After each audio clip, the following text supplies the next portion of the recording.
Yes, a beautiful morning to you listeners out there. And of course, the program you're on to is In the Papers, coming to you from the stables of iPower 102.7 FM. It is a program where we preview and review headlines and news making rounds in the papers for your listening pleasure.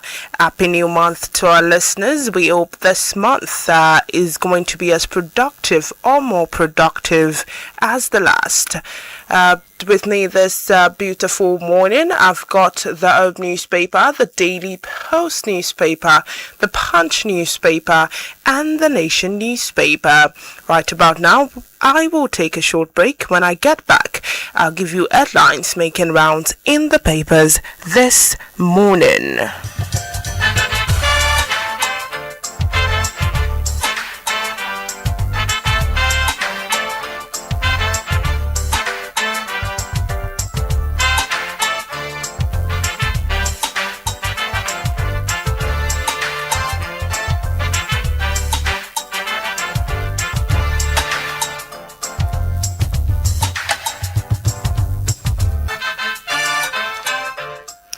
Glad you're still there. Like I said earlier, the program you're on to is In the Papers, and it's coming to you from the stables of iPower 102.7 FM. Beginning on the top of the list of our headlines this morning from the Herb newspaper, Ondo operating full LG judiciary autonomy, says Ayedatiwa.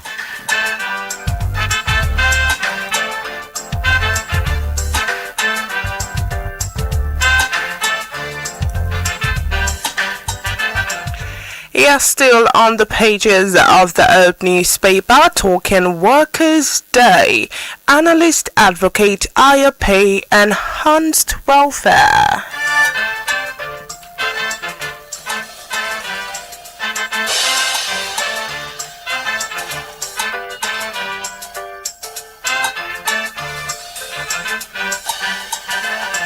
Yes, still on the page of the Herb newspaper, Supreme Court affirm nullification of PDP Ibadan Convention.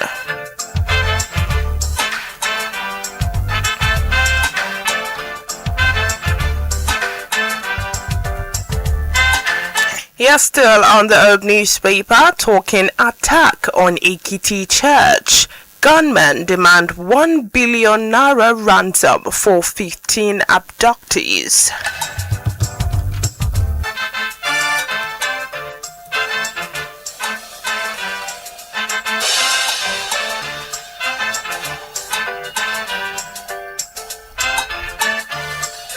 Yes, and now I take a flight to the pages of the Daily Post newspaper.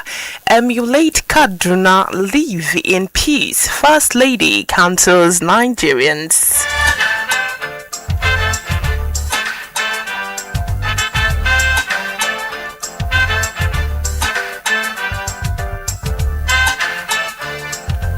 Yes, talking Jason strike on the Daily Post newspaper. Abia government faults MBA threat to embark on demonstration.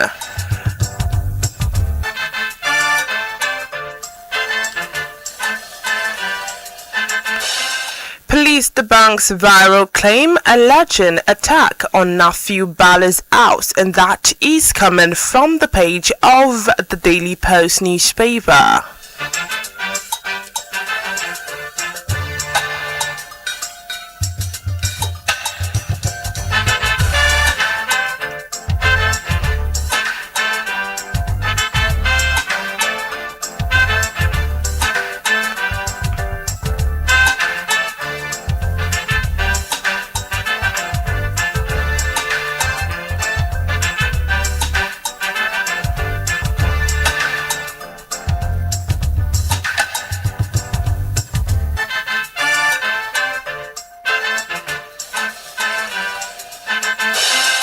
Yes, still on the Daily Post newspaper, Tinubu appoints Bianca Odumugu Ojukwu Foreign Affairs Minister.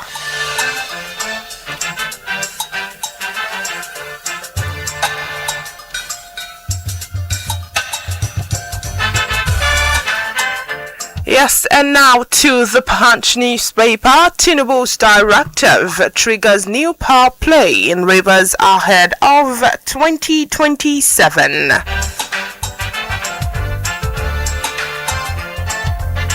Yes, still on the Punch newspaper, Daily Momodu refutes VP ambition with Atiku backs coalition.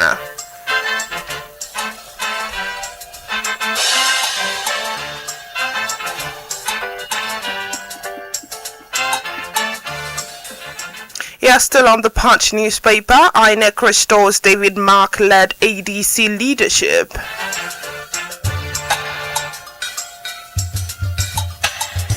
Still taking news from the Punch newspaper, Tinubu reshuffles power sector, appoints new minister advisor.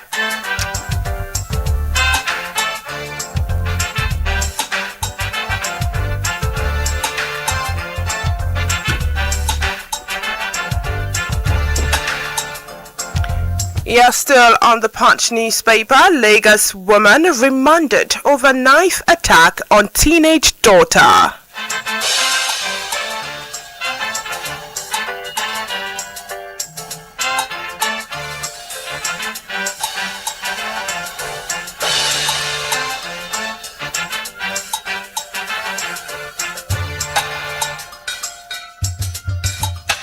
Yes, and finally on the pages of the Punch newspaper, Borno senator drops governorship bid, backs Zulum anointed candidate.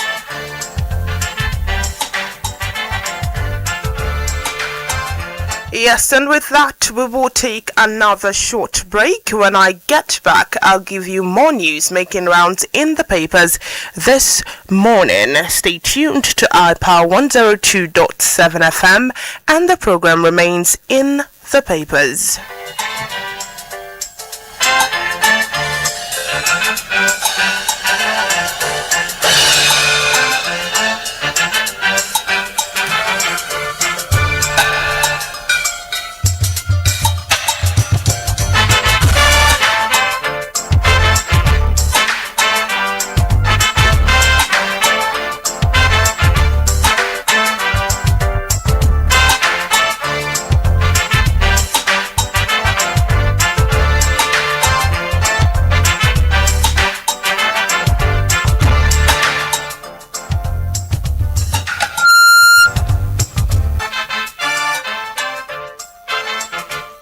Yes, glad you're still there. The program is still in the papers on iPower 102.7 FM. Beginning on the top of the list of our news this morning from the Herb newspaper, Ondo operating full LG judiciary autonomy, says Ayedatiwa. And now to the details. Governor of Ondo State, Honorable Lucky Ayedatiwa, has declared that the state is operating a full autonomy for local government and the judiciary in practical terms, notwithstanding pending legislative formalities. The governor made this assertion at the Armed Forces North Ground, Accra, while addressing members of the Sunshine Grassroots Alliance, Sugar, who has simultaneously declared their support for the re-election of President Bola Ahmed Tinubu in 2027.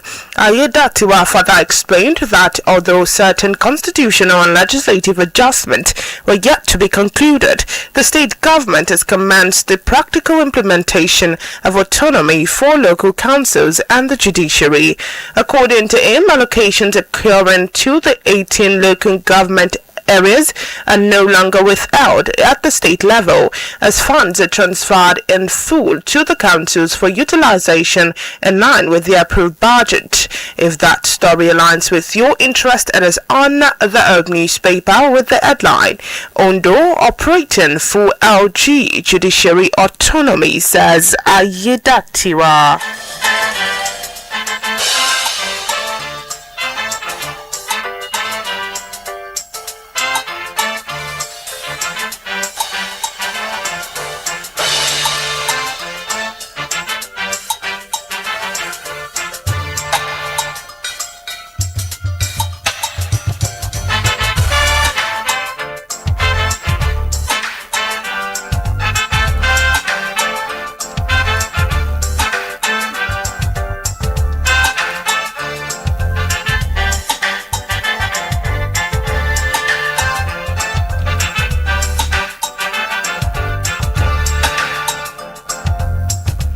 Yes, still taking news from the Herb newspaper, talking Workers' Day. Analysts advocate higher pay, enhanced welfare. And now to the details. As Nigerian workers join their others across the world to mark the International Workers' Day today, the 1st of May, economic analysts have renewed calls for higher wages and broader social protection for them.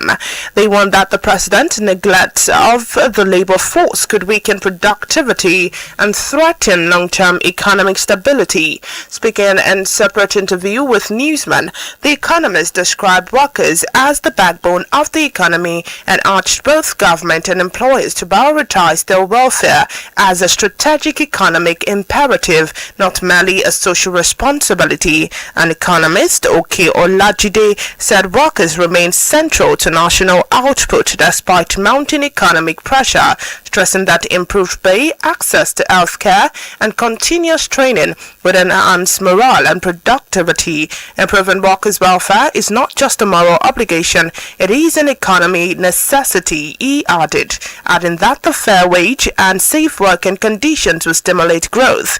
Also speaking, Mrs. Folashade Adekoya said the role of workers in infrastructure and service delivery made them indispensable to national building, calling for inclusive policies and reflect prevailing economic realities.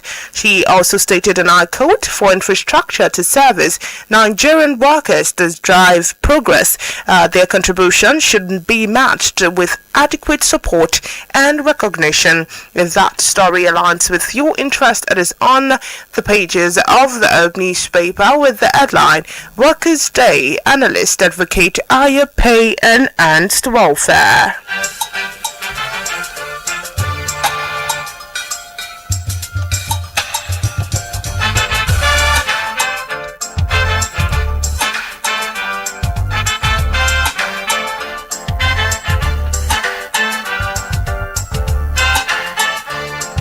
Yes, still taking headlines from the Herb newspaper. Attack on Ekiti Church.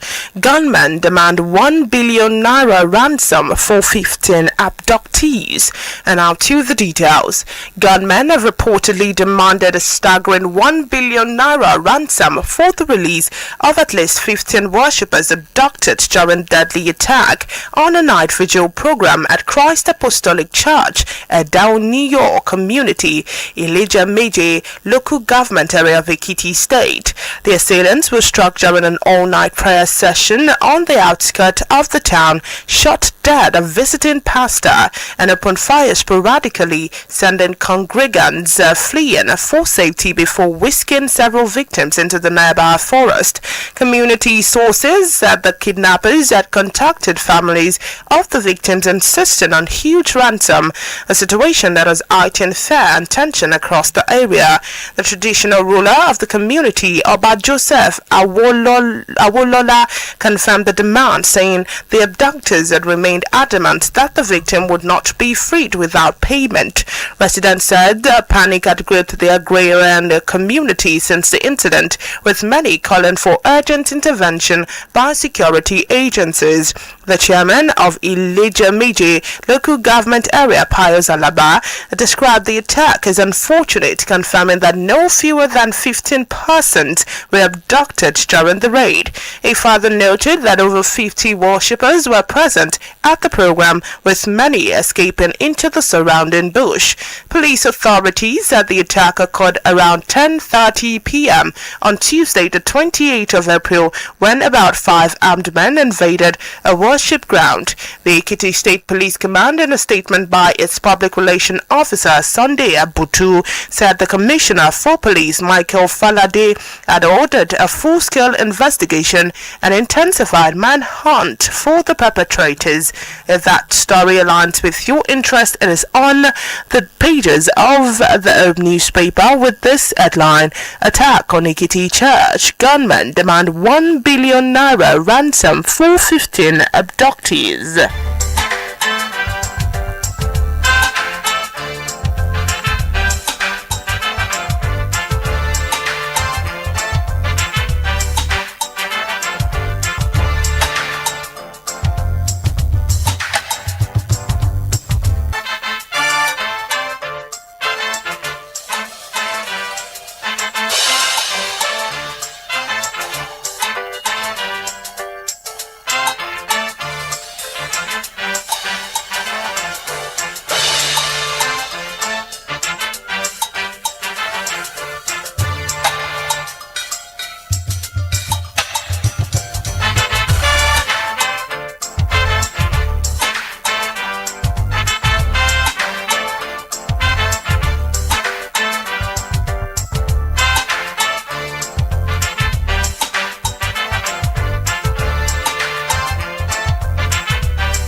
Yes, still on the old newspaper, Supreme Court affirms nullification of PDP Ibadan Convention.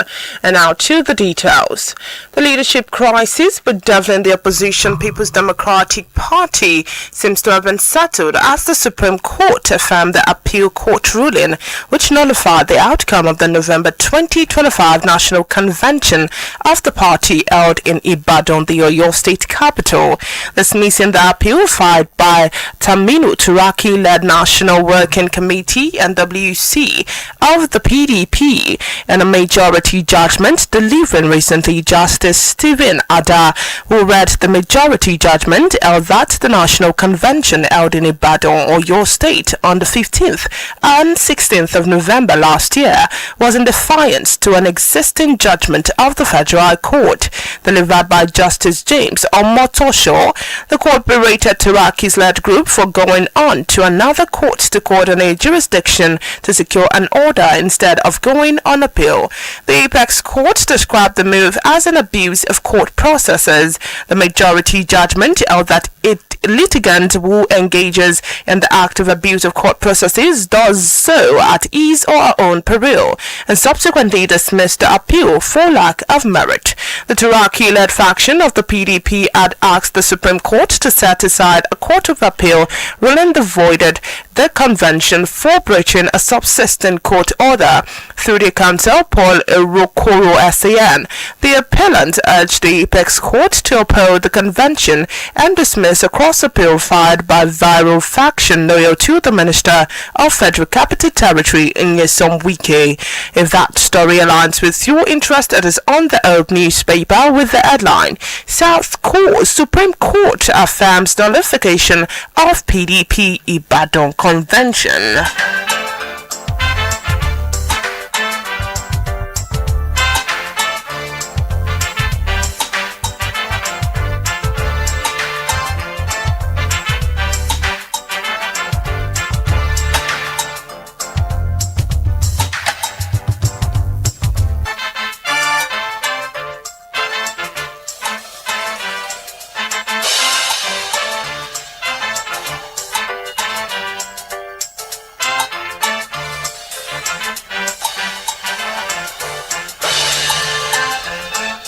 Yes, quickly, I take a flight to the Daily Post newspaper. Tinubu appoints Bianca Odumugu Ojukwu Foreign Affairs Minister.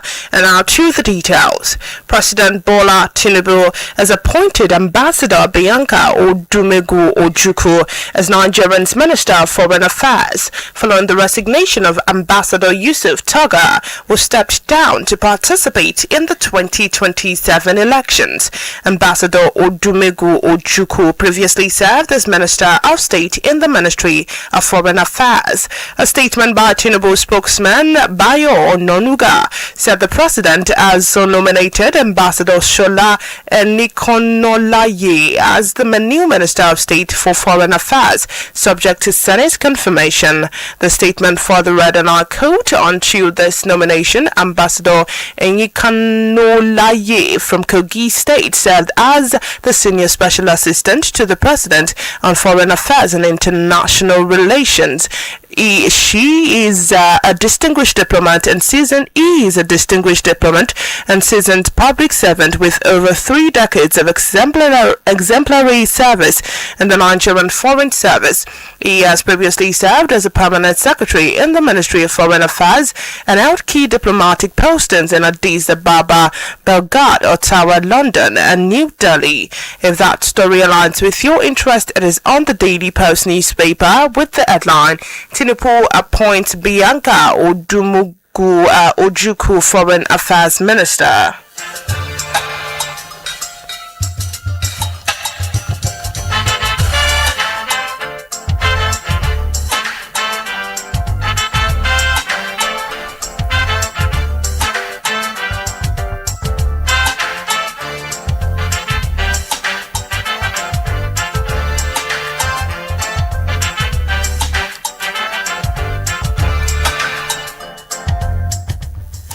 Yes, still on the Daily Post newspaper, era of impunity, professional recklessness is over. IGP warns officers. And now to the details. Inspector General of Police Olatunji Diso has warned officers and men that the era of professional recklessness and impunity is over. He reminded them that no badge gives them the license to kill or a uniform a shield from justice. The IGP stated this recently while delivering a keynote address during a passing out of 1,068 restrained police constables at the Police Mobile Force Base 26 BMF Uyo Akwa Ibom State. He further stated that the unskilled officer with a gun is a danger to the public, while a skilled and disciplined officer is a true guardian of the people. The IGP lauded the Akwa Ibom Command for pioneering the comprehensive retraining of female police officers in arms and then last year, adding that gender is not a barrier to competence. He reminded officers that Force Order 237 remains binding, stressing that firearms should only be used as a last resort, proportionately, strictly within the bounds of the law. The IGP further warned against extortion, reporting to duty during the influence of alcohol and reckless use of firearm. Disu said that any officer caught violating the order would face summary dismissal and criminal prosecution. The IGP charged the newly retrained constables to carry their weapons with pride but restraint, wear their uniform with dignity, and treat citizens with respect. If that story aligns with your interest, it is on the Daily Post newspaper with the headline, Era of Impunity, Professional Recklessness is Over. IGP warns officers.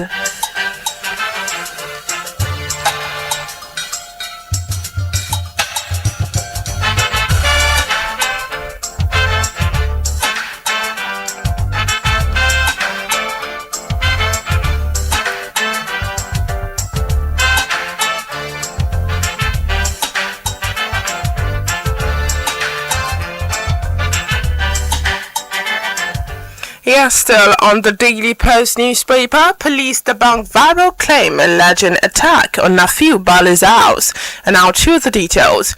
Gombe State Police Command has debunked the information alleging that the house of Mr. Nafiu Bala, a factional leader of the African Democratic Congress ADC, was set ablaze in Gombe State.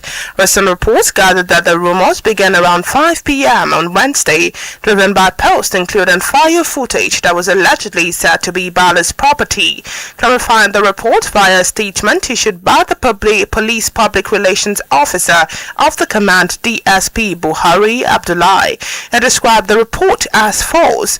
He also stated that the command confirmed that the report is false and no such incident has been recorded anywhere in the state. The Commissioner of Police, CP Omara Med Chuso, further urged members of the public to disregard the misinformation and said the command remained committed to ensuring peace and security across Gombe State. If that story aligns with your interest, it is on the Daily Post newspaper with the headline, Police debunk viral claim alleging attack on Nafiu Bala's house.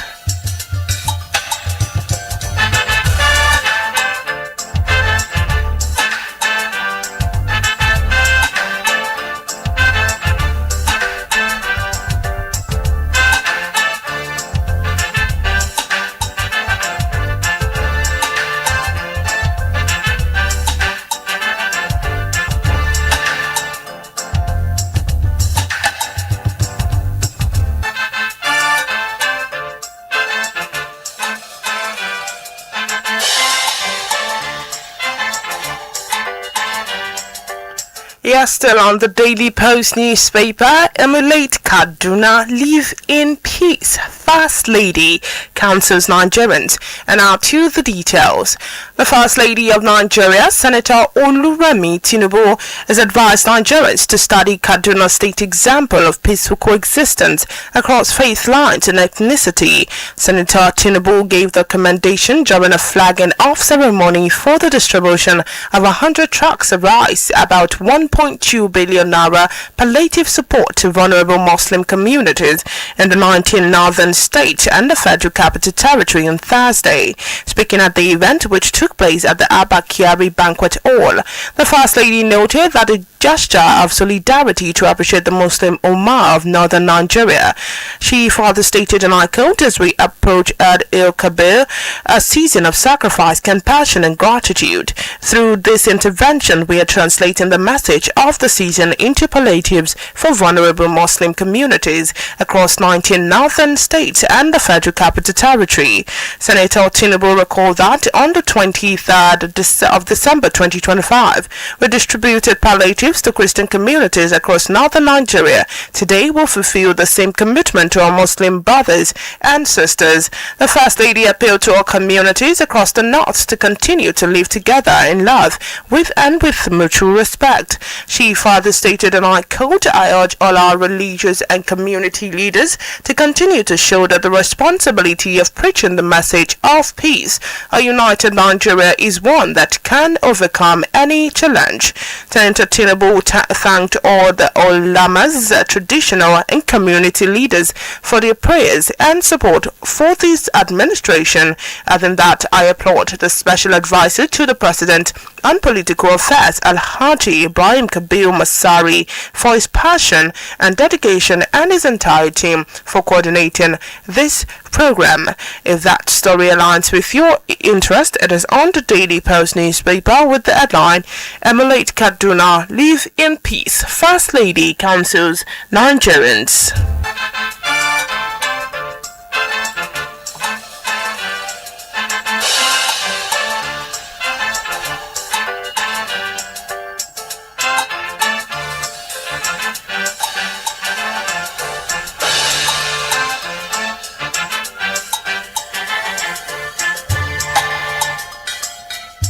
Yes, the program you're still on to is in the papers, and it's coming to you from iPower 102.7 FM. Right about now, we will take a short break. When I get back, I'll give you more news making rounds in the papers this morning.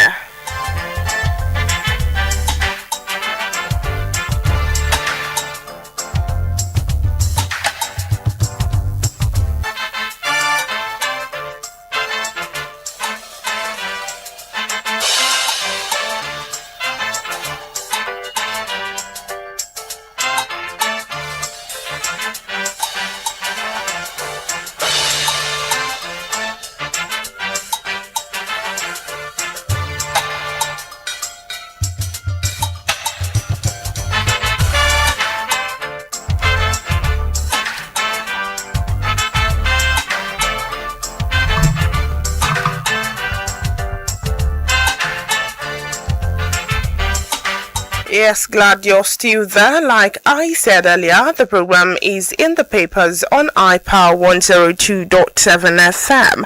The time has come for you to call in and make comments to any of the news that piques your interest.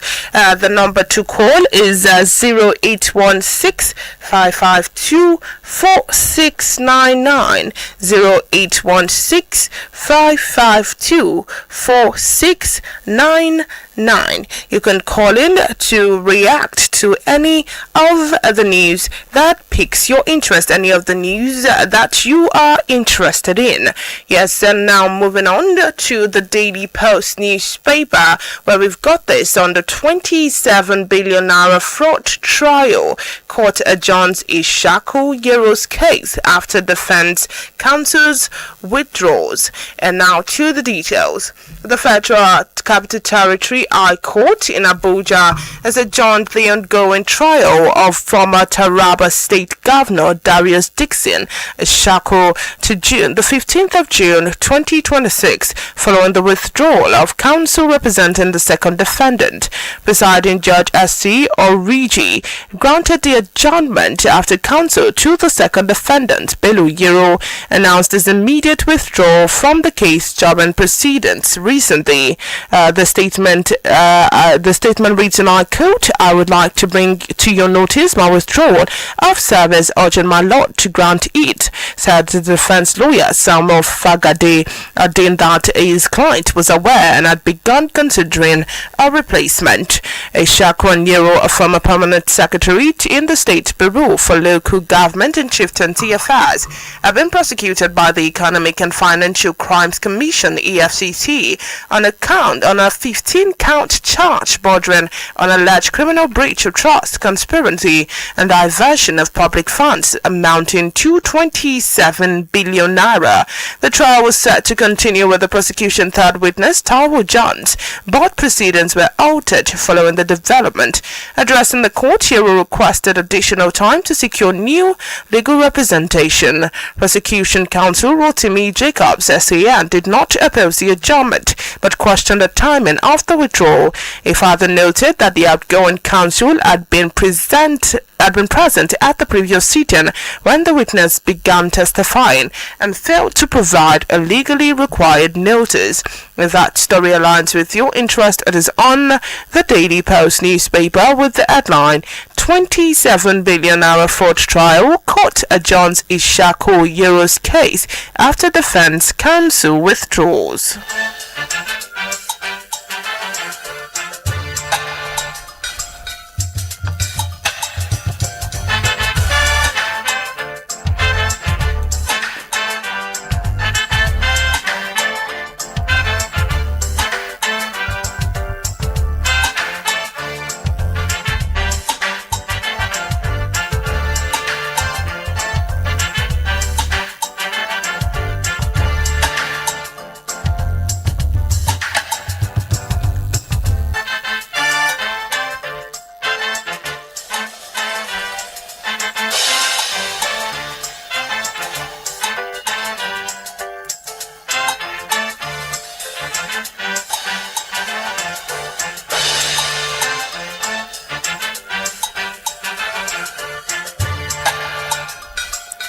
Yes, and now to the Punch newspaper. INEC restores David Mark-led ADC leadership. And now to the details. The Independent National Electoral Commission has updated its official records to reinstate Senator David Mark as the national chairman of the African Democratic Congress, alongside other key members of the party National Working Committee. Checks on INEC website recently confirmed the leadership details for the ADC, including Mark as chairman and former Osun State Governor Rauf Agbegbeshola as national secretary. Others released that include Dr. Mani Ahmed as National Treasurer, Akibu Dalhatu as National Financial Secretary, Professor Oseremen Osumbo as the party National Legal Advisor. The Commission had earlier in April removed their names from the portal in compliance with a Court of Appeal directive, a move that sparked protests from the Mark-led factions and opposition figures. The development arose from a legal battle over the recognition of Mark as national chairman and leadership structure of the ADC. However, a Supreme Court ruling avoided the Court of Appeal order. It held that the directive to maintain the status quo ante bellum could not lawfully continue after the relevant proceedings had been determined, describing its sustenance as unnecessary and legally unsustainable. If that story aligns with your interest, it is on the Punch newspaper with the headline, INEC restores David Mark-led ADC leadership.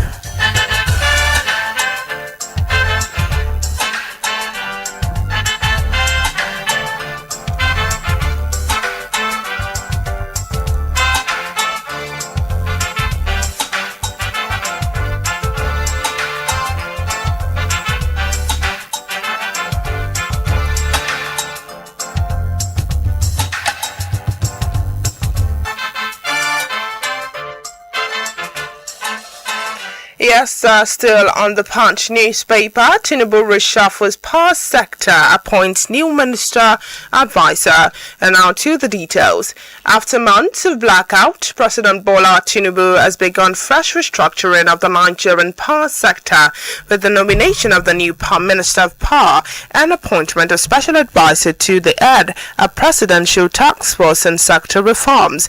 In a move aimed at accelerating reforms in the electricity value chain, the president nominated Mr. Joseph Tegbe as Minister of Power, subject to Senate confirmation, while also appointing a former Power Minister, Mr. Lanre Babalola, as Special Advisor on Power and Chairman of the Presidential Task Force on Power Sector Reset and Restoration. The development was contained in a separate State House press release issued by the Special Advisor to the President on Information and Strategy, Bayo Ondonuga. According to the President, Tegbe nomination follows the resignation of former Minister of Power Adebayo Adelabu, who stepped down to pursue his governorship ambition in Oyo State. Tegbe, another indigene of Oyo State, is described by the presidency as a fiscal and economic reform expert with more than 35 years of experience across both the public and private sector. He was said to have previously served as a senior partner and head of advisory service at the KPMG Africa, where he led assignments in fiscal policy reforms, governance restructuring, institutional transformation, and investment advisory.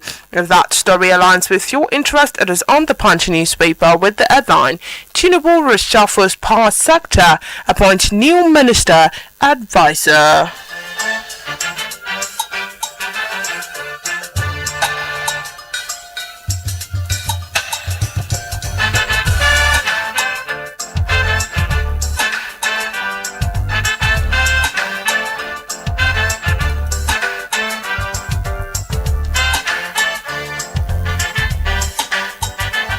Yes, still on the Punch newspaper, Governor's Camp declare PDP leaderless, fixes BOT neck meeting. And now to the details. The governorship-backed People's Democratic Party camp has insisted that the party is currently without a national working committee following the Supreme Court judgment. The faction also announced that Board of Trustees will convene an emergency meeting on Sunday ahead of the National Executive Committee meeting scheduled for Monday to determine the party's next line of action. Announcing this after the expanded PDP National Caucus meeting in Abuja on Thursday, the BOT National Secretary and former Niger State Governor Babangida Aliyu explained that the Supreme Court nullified the November 2025 convention that produced Animu Turaki SAN-led NWC, while also reaffirming the suspension of Kamaldeen Ajibade SAN, Samuel Anyao, and others if others decides unless certain conditions were met. The court further criticized